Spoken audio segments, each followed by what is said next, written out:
ஆக்சுவலாக இந்த பயம் உங்களுக்கு வந்திருக்கா? நீங்கள் ஓட்டு போட கியூல நிற்கும் போது மேபி நம்ம பேர் அங்கே இல்லாமல் வந்துருமோ அந்த ஒரு இன்செக்யூர் வந்து போயிருக்கா? ஸோ ஜென்ரலாகவே கவர்மெண்ட் நம்மளை ஒரு விஷயத்தை அலோவ் பண்ணும்போது நம்ம ஐடி கார்டை பார்க்குறாங்கனாலே ஒரு பயம் வரும். ஐடி கார்டு கையில் இருக்கும்போது என்ன ஆகும்? பயம் வரும். ஈவன் அந்த ஊரில் தான் நீங்கள் இருக்கீங்க, உங்கள் அப்பா வந்திருக்காரு, உங்கள் தாத்தா வந்திருக்காங்க, பல தலைமுறைகளை நம்ம வாழ்ந்திருந்தாலும் கவர்மெண்ட் ஆஃபீஸ் முன்னாடி ஒரு ஐடி கார்டோட நிற்கும் போது ஒரு பயம் இருக்கும். பட் ஒருவேளை ஆஃபீஸர்ஸ் உங்கள் ஐடி பார்க்கும்போது உங்ககிட்ட சரியான பேப்பர் இல்லை அப்படி சொல்லிட்டாங்கன்னா ஹவ் யூ ஃபீல்? ஒரு பதட்டம் வரும்ல, ஆன்சைட்டி அதிகமாக இருக்கும்ல. ஓகே, இந்த விஷயம் ஏன் இப்போ பார்க்குறோம்? நீங்கள் இந்தியன் சிட்டிசனா இல்லையா அப்படின்னு உங்களை செக் பண்ணி ஒரு கார்டு தர போகிறாங்க. எப்போ?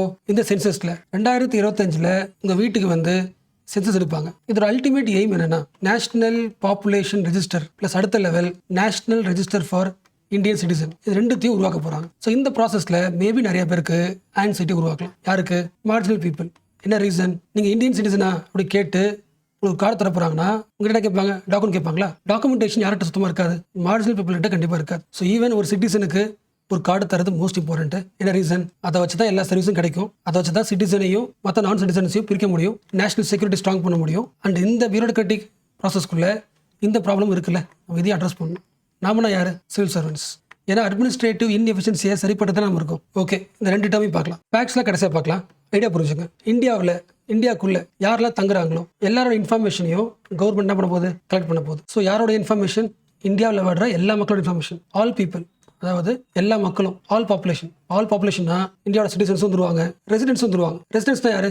இந்தியாவில் வாடுறாங்க, அவ்வளோதான். அவங்க என்ன கிடையாது? சிட்டிசன் கிடையாது. எல்லா மக்களை பற்றியும் இன்ஃபர்மேஷன் கலெக்ட் பண்ணி ஒரு டேட்டா ரெடி பண்ணுறோம்ல, that is called as national population register. நம்ம நாட்டுக்குள்ள வாடுற மக்களோட ரெஜிஸ்டர், ஒரு பெரிய டேட்டா பேஸ். இதில் இந்தியன்ஸும் இருப்பாங்க, நான் இந்தியன்ஸும் இருப்பாங்க. அடுத்து இந்த நேஷனல் பாப்புலேஷன் ரெஜிஸ்டர்ல இருந்து ஃபில்டர் பண்ண போகிறோம். ஃபில்டர் பண்ணி இன்னும் ஒரு டேட்டா ரெடி பண்ண போகிறோம்.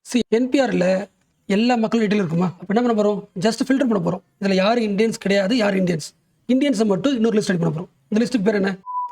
National register for Indian citizens. Indian சிட்டிசன்ஸோட ரெஜிஸ்டரா? டிஃபரன்ஸ் புரியுதுல? எஸ், இது இந்தியன்ஸ் மட்டும் இந்த லிஸ்ட்டு, இது எல்லாருமே இருக்கிறது. ஸோ இது பாப்புலேஷன் ரெஜிஸ்டர், இது சிட்டிசன்ஸ் ரெஜிஸ்டர். இது புரிஞ்சா? அப்போ சிட்டிசன் ரெஜிஸ்டர் ரெடி பண்ணணும்னா ஃபர்ஸ்ட் லெவல் இது இதானே. ஃபர்ஸ்ட் எல்லார் வீட்டுக்கும் போயிட்டு இந்த டேட்டா பேஸ் ரெடி பண்ணாதான் அல்லது ஃபில்டர் பண்ணி இதை கொண்டு வர முடியும். அதுக்கு புரிஞ்சுல? எஸ். ஸோ மோஸ்ட்லி பேப்பரில் பார்க்கும்போது ஃபர்ஸ்ட் இதை எழுதியிருப்பாங்க, ரெண்டாவது இதை எழுதியிருப்பாங்க. So first national population register உருவாக்கணும், அதிலிருந்து national register for Indian citizen உருவாக்கணும்னு சொல்லுவாங்க. அதுக்கு ரீசன் தான். ஓகே, சரி, உங்களுக்கு புரிஞ்சிருக்கும் தெரியும். நானும் ஆல்ரெடி கிளாஸ் போட்டிருக்கேன், பட் அகைன் ரிவிஷன். இன்னொரு முக்கியமான பாயிண்ட்டுங்க, இப்போ நான் லிஸ்ட் போடுறதுனால என்ஆர்ஐசின்றது ஜஸ்ட் லிஸ்ட் கிடையாது. ஓகேவா? என்ஆர்ஐசி இருக்குல்ல, national register for Indian citizens. இந்த லிஸ்ட்டில் இருக்க எல்லாருக்கும் என்ன தருவாங்க?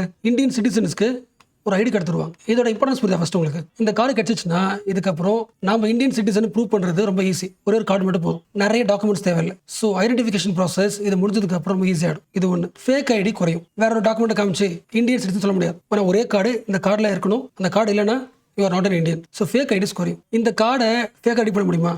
வாய்ப்பு கிடையாது. என்ன ரீசன்? இந்த கார்டில் ஆல்மோஸ்ட் எல்லா டீடைல்ஸும் இருக்குது. எல்லாம் மீன்ஸ் ஃபிசிக்கலும் இருக்குது, பயோமெட்ரிக் இருக்குது. ஆல்ரெடி ஆதார்லேருந்து என்ன பண்ணியாச்சு?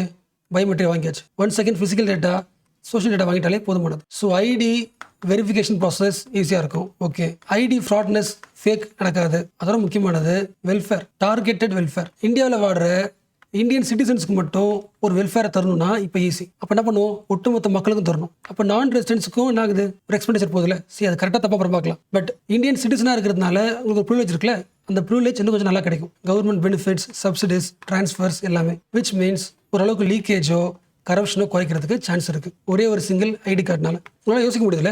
ப்ராக்டிக்கலாக யோசிங்களேன். நம்ம எல்லா இடத்துக்கும் போகும்போது ரியல் லைஃப்ல யோசிங்க. கிளம்புறோம்னா அந்த ஆஃபீஸில் எந்த கார்டு எடுத்துகிட்டு போகணும்? பேன் கார்டா, ஓட்டர் ஐடியா, எக்ஸாம் ஹாலுக்கு என்ன கொண்டு போகணும்? ஏதோ ஐடியா இருக்கும்ல, ஏதோ ஒரு கன்ஃபியூஷன் இருக்குல்ல.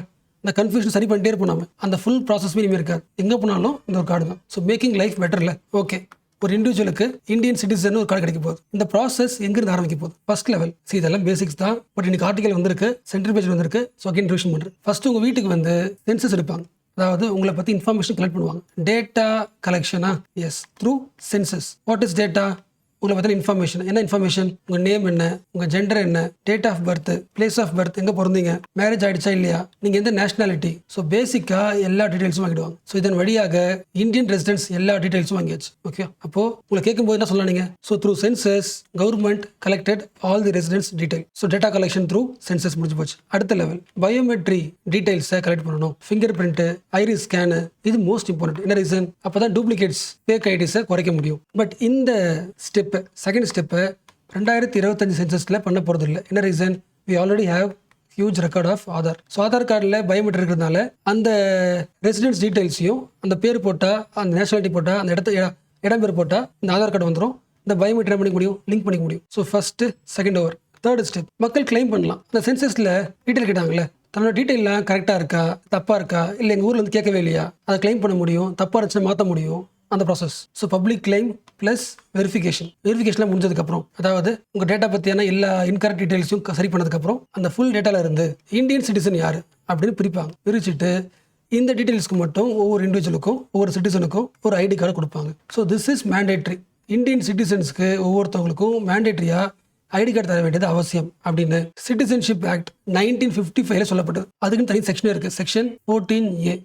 ஆக்சுவலாக 1951 இதை பற்றி பேச ஆரம்பிச்சிட்டாங்க. சிட்டிசன்ஸ்க்குன்னு ஒரு ரெஜிஸ்டர் உருவாக்கணும். ஏன்னா இந்தியாவில் பாப்புலேஷன் அதிகம், நிறைய பேர் நிறைய நாட்டிலேருந்து வராங்க. ஸோ கன்ஃபியூஷன் ஆகும். அப்போ எல்லாருக்குமே காசு செலவு பண்ணுற மாதிரி இருக்கும். ஸோ 1951 சென்சஸில் தான் முதல் முறையாக சிட்டிசன் ரெஜிஸ்டர் ஒன்று ப்ரொபோஸ் பண்ணாங்க. அது எப்போ ஸ்ட்ராங் ஆச்சுன்னா கார்கில் வாருக்கு அப்புறம் 1999 சுப்பிரமணியன் கமிட்டி கண்டிப்பாக டேட்டாபேஸ் ரெடி பண்ணணும். யார் சிட்டிசன்ஸ் இல்லை அப்படி டிஃப்ரென்ஸ் காமிக்கிற ஒரு டேட்டாபேஸ் ரெடி பண்ணி ஆகணும்னு சுப்பிரமணியன் கமிட்டி ரிப்போர்ட் கொடுத்துட்டாங்க. அதுக்கேற்ற மாதிரியே 2003 இந்த மேலே ஆக்ட் பார்த்தோம்ல, சிட்டிசன்ஷிப் ஆக்ட், அந்த ஆக்டை அப்டேட் பண்ணுறாங்க, திருத்துறாங்க, அமெண்ட் பண்ணுறாங்க. அதில் தான் 14A ஆட் பண்ணுறாங்க. ஆட் பண்ணி நீங்கள் இந்தியாவில் வாடுறீங்க, சிட்டிசனாக இருக்கீங்கன்னா கண்டிப்பாக என்ன பண்ணுவீங்க, ரெஜிஸ்டர் பண்ணணும். Citizens must register themselves compulsorily add பண்ணிட்டாங்க. அப்போ எனக்கு வேணும்னு சொல்ல முடியாது.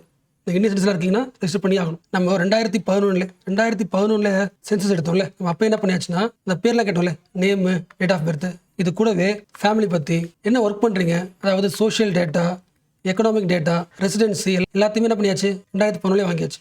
இப்போ இதே ப்ராசஸ் தான் 2025 கண்டினியூ ஆக போகுது. இது என்ன பண்ணுவோம், அப்டேட் பண்ணுவோம். ப்ளஸ் இது கிடையாது, பயோமெட்ரிக் கூட கிடையாது. ஓகேவா? அண்ட் சில பேருக்கு இந்த டவுட் ஃபர்ஸ்ட்ல வந்துருக்கலாம், இதை எல்லாம் பேஸ் பண்ண மாதிரி தான் ஆதார் கார்டு இருக்குல்ல, ஆதார் கார்டு ஒன்று இருக்குது, நீங்கள் சொன்ன எல்லாமே இருக்குது, அப்புறம் எதுக்கு NRIC டிஃபரன்ஸ் புரிஞ்சுல, நேஷனல் பாப்புலேஷன் லிஸ்ட் விட்டுருக்கு. ஒரு இந்தியன் சிட்டிசன் கார்டு தராங்களே, இந்த NRIC எதுக்கு, பயோமெட்ரி டீட்டெயில்ஸ் எல்லாமே ஆதாரில் இருக்குல்ல. ஆதார் வந்து it is a residential identity.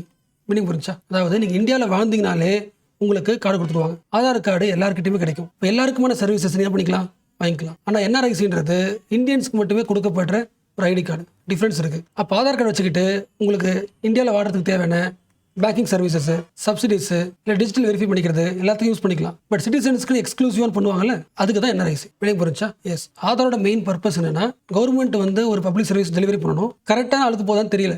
அப்போ அவங்களுக்கு கரெக்டான ஸ்கீம்ஸ் எல்லாம் வெல்ஃபேர் போகிறதுக்காக உருவாக்கப்பட்ட ஒரு மெத்தட், அவ்வளோதான். NRIC வெல்ஃபேர் கிடையாது, அதை யூஸ் பண்ணிக்கலாம். பட் மெயின் விஷயம் நீ இந்தியனா இல்லையா, அதுக்கான ஒரு ப்ராசஸ். அப்போ இந்த ப்ராசஸ் வந்து நேஷனல் செக்யூரிட்டி இம்ப்ரூவ் பண்ணுது. கரெக்டாக விலை புரிச்சா?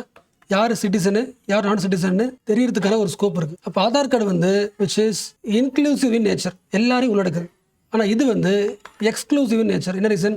It is only exclusively for Indian citizens alone. கரெக்டாக? ஸோ ஈஸியாக இருக்குல்ல ப்ராசஸ். பட் இவ்வளோ ஈஸியாக இருந்தாலும் நான் ஃபஸ்ட்டு ஸ்டார்ட் பண்ணும்போது ஏன் ஆன்சைட்டியோட சொன்னேன். என்ன ரீசன்னா, இந்த NRIC இருக்குல்ல, யாரெல்லாம் சிட்டிசன் அது கார்டு தராங்களே, இதை எக்ஸ்பெரிமெண்ட்லாம் அசாமில் பண்ணாங்க. நம்ம ஆல்ரெடி அசாம் பற்றி மெயின்ஸில் படிச்சிருப்போம். ஸோ அசாம் மக்களே கவர்மெண்ட் கூட ஒரு அக்ரிமெண்ட் போட்டு கண்டிப்பாக அசாம் மக்களில் நிறைய நான் சிட்டிசன்ஸ் இருக்காங்க. ஸோ ஒரு லிஸ்ட் ரெடி பண்ணுங்க, அசாமில் இருக்கிறது யாரெல்லாம் இந்தியன்ஸ் இல்லை அப்படின்னு ஒரு லிஸ்ட் எடுங்கன்னு சொல்லிட்டு அசாமில் ஆல்ரெடி நேஷனல் ரெஜிஸ்டர் சிட்டிசன்ஸ் லிஸ்ட்டை ரெடி பண்ணாங்க. இந்த ப்ராசஸ் அந்த அளவுக்கு ஈஸியாக இல்லை, நிறைய பேரோட பேர் விட்டு போச்சு. என்ன ரீசன்? அசாமில் உங்களுக்கு அந்த நேஷனல் ஐடி கார்டு தரும்போது டாக்குமெண்டேஷன் ப்ராசஸ் செம்ம ஸ்ட்ராங்காக இருந்துச்சு, ஸ்ட்ரிஞ்செண்டாக இருந்துச்சு. அதாவது நிறைய டேட்டாஸை காட்ட வேண்டியதாக இருந்துச்சு, நிறைய ஐடி ப்ரூஃப் காமிச்சாதான் உங்களை சிட்டிசனாக அக்செப்ட் பண்ணாங்க. அப்போ இதெல்லாம் வந்து என்ன பண்ணும், ஒரு எக்ஸாம்பிள் எடுத்துக்கிட்டு இப்போ ப்ராசஸை ஈஸியாகணும். அப்போ ஒரு ஸ்டேட்டுக்குள்ளே ரீஜனல் லெவலில் பண்ணும்போது நிறைய பேர் மிஸ் ஆகிட்டாங்கன்னா, ஒரு நேஷனல் லெவலில் ஒரு சிட்டிசன் ரெஜிஸ்டர் ரெடி பண்ண போகிறோம்னா என்ன ஆகும்? கண்டிப்பாக நம்ம பேர் வராமல் விட்டுருவோமோ அப்படின்னு எக்ஸ்க்ளூஷன் ஃபியர் இருக்குமா? நம்ம பேர் வராமல் போயிடுச்சுன்னா மோஸ்ட்லி யாருக்கு இருக்கும்?